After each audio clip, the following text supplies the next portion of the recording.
Yes, again, alright mga minamahal. Alicia ninyo, nagbabalik muli para sa ating panibagong video. So, nakita ko nga itong ginawang pagtanong. Actually, ang ganda talaga ng way kung paano tinanong ni Senator Bam Aquino itong si Congressman Leandro Leviste. Kasi parang naipit siya eh.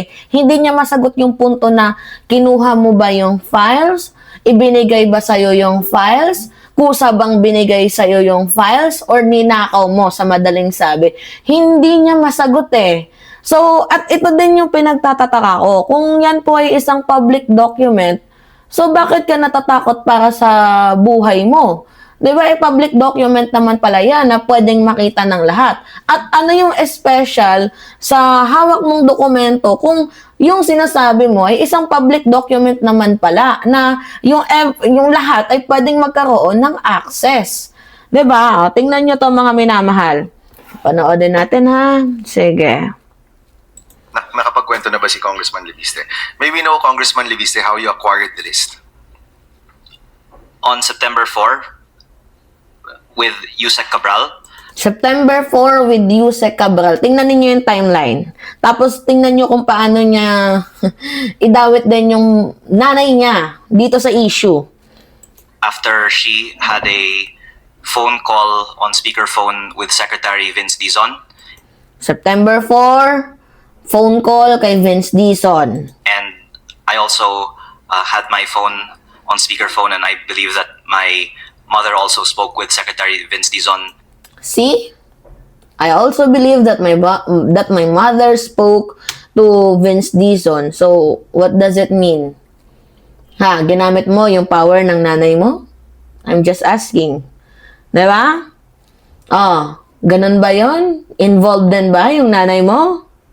Tanong lang. That night, and Secretary Vince Dizon said that these are public documents.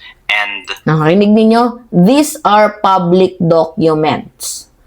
Public documents. Kasi ang ini-insist niya, pumunta daw siya doon kay Yusek Cabral para kunin daw yung list tungkol daw po sa kanyang lugar lang mismo. Diba? Lugar niya lang. Paano nagkaroon ng pangkalahatan to? Diba? Yun lang yung nakakapagtaka. Paano ka nagkaroon ng pangkalahatang record? Eh kung yung kinukuha mo lang pala, yung sa distrito mo. Diba? Anyway, sige, continue tayo. that all of them can be shared not only with me, but with the public. Oh. Can only share not with me, but also in the public. So, yung hawak mo is para din naman pala sa lahat. Diba? Kasi for all naman eh, para sa lahat. So, ano yung kinakatakot mo na mayroong gustong humabol sa'yo? Ano bang special sa dokumento mo? Diba? Kasi, mamaya, paliwanag natin. May USB daw siya. Sige nga, i-continue natin mga minamahal yung about sa USB. Medyo dyan siya nahulog eh. And were these given to you as a printout or was this a file that was emailed to you? The printout that I have sent there with a timestamp September 9, 6:03 p.m. was a hard copy, and I also got a soft copy of that printout From? the office of Yusek Cabral, with Yusek Cabral present. Okay, so yung email na pinanggalingan nung listahan is from a government employee or from an official email of the DPWH? Soft copy was given to me, Sorry, USB ba or it was Yes. emailed to you? USB. Okay, so may binigay sa yung hard copy at may binigay sa yung USB with all of these files. Yes, my USB was the one that got the files. Okay, so Hindi niya nga masagot eh, kung binigyan ka ba talaga ni Yusek Cabral ng files. Kasi parang ang nangyayari kasi, diba, kunyari, laptop ko to. Pumasok itong si Leandro Leviste. In the presence of Yusek Cabral. So, kunyari, nasa presensya ko, pumasok si Leviste, nandito ako. Ang ginawa niya, parang in-insert niya lang. Oo, yung USB niya. Kasi hindi niya masagot eh kung binigyan ba talaga siya ng copy. Ang sabi niya, eto, pakinggan natin nga ulit. binigay mo yung USB mo kay Undersecretary Cabral at kinopya niya from her computer. It was my USB from their computer. O, diba? It was my USB from my computer. Hindi niya nga masagot eh.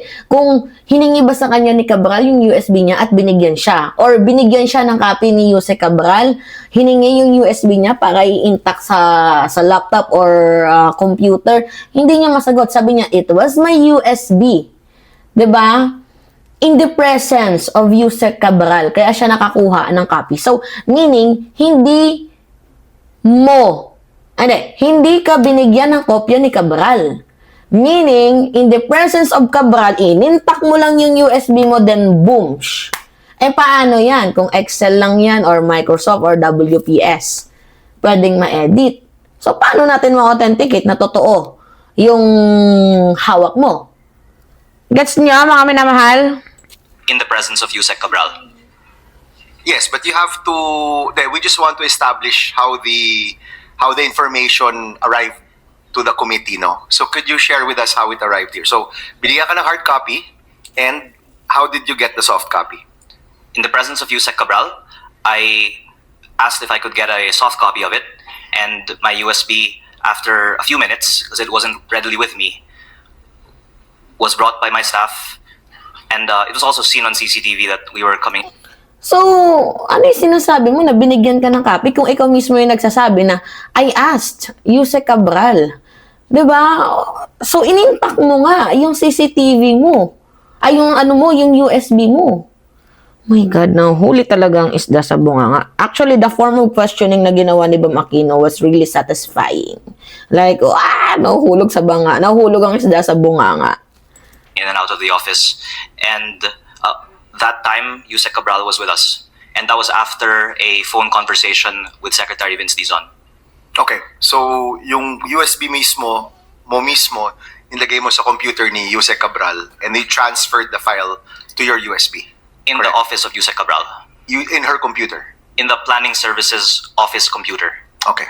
So, ibig sabihin yan, there should be a copy in DPWH as well, because may pinanggalingan yung files na yon.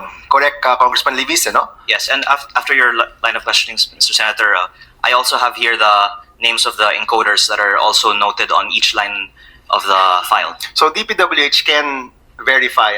I don't think you can verify that right now by just looking at the hard copy. The best way to verify is to go back to your computer, check it there, and makikita kung totoo nga ba ito. Correct, no? At saka yung pinagtataka ko dito, di ba may USB siya. So, paano natin ma-authenticate na real yung kanya? Kunyari, yung sa computer ni Cabral is inedit din. Tapos sa kanya, inedit din. So, ano yung pagbabasihan natin? Saan ba dito yung totoo? Diba? So, ang tanging makakapag-verify lang dyan, I think yung ombudsman. Diba? Or yung tamang forum. Hindi si Leviste, hindi yung kampo ni Leviste, hindi yung nandyan sa Senado. Yung tamang forum. Kasi paano natin masasabi? Mga minamahal.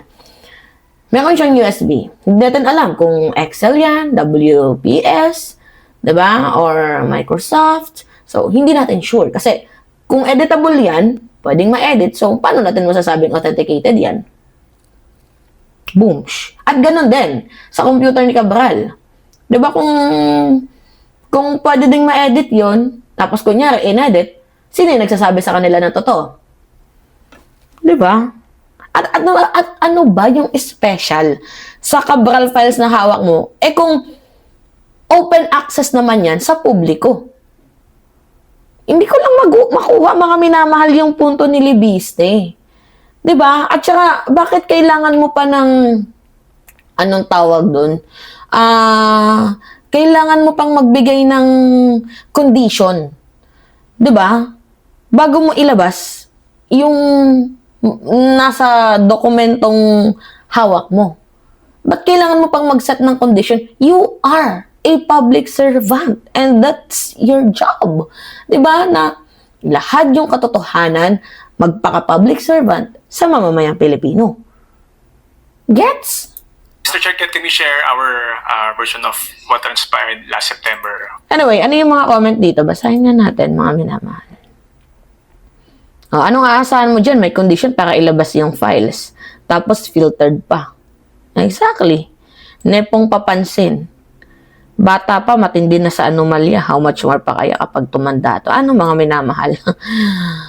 Abnoy din tong si Libiste, parang Barzaga lang. Corrupt din pala. Ito yung mga nagsasabi, yung mga nagko-comment, di ako Mr. Libiste, ang bata mo pa pero magaling ka naman loko. Wala ka sigurong hiya na ang taxpayer nagpapasahod sa'yo, karmahin sana kayo.